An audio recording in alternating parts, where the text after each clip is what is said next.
پادری نے اعلان کیا، جس نے جنت خریدنی ہے وہ ہم سے رابطہ کر سکتا ہے، اور ظاہر لوگ جنت حاصل کرنے کے لیے بڑی سے بڑی رقم ادا کرنا شروع ہو گئے۔ ایسے میں ایک عقلمند شخص جہالت کا شکار ان لوگوں کو اس حکمانہ کام سے روکنے کے لیے ہر ممکن کوشش کی، لیکن سب بے سود۔ آخر ایک دن اس کے ذہن میں ایک ترتیب آئی۔ وہ گرجا گھر گیا اور جنت بیچنے کے انچارج پادری سے کہا، مجھے جہنم خریدنا ہے، کیا قیمت ہے؟ پادری حیران ہوا اور کہنے لگا، جہنم؟ اس شخص نے کہا، ہاں، جہنم۔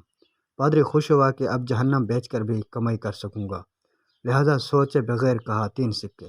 اس آدمی نے جلدی جلدی رقم ادا کی اور کہا، جہنم کی دستاویز دے دو۔ پادری نے کاغذ کے ایک ٹکڑے پر لکھا، جہنم کی دستاویز۔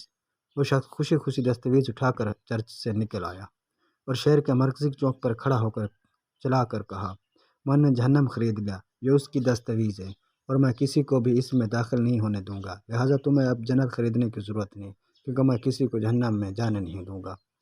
یہ شخص تھا سقراط، جس نے اپنے اس اختتام سے لوگوں کو ان کی لا علمی کی وجہ سے کی جانے والی احکامات سے نجات دلائی۔ دنیا میں ایک ہی خوبی ہے، آگاہی، جملہ جہالت ایک گناہ ہے۔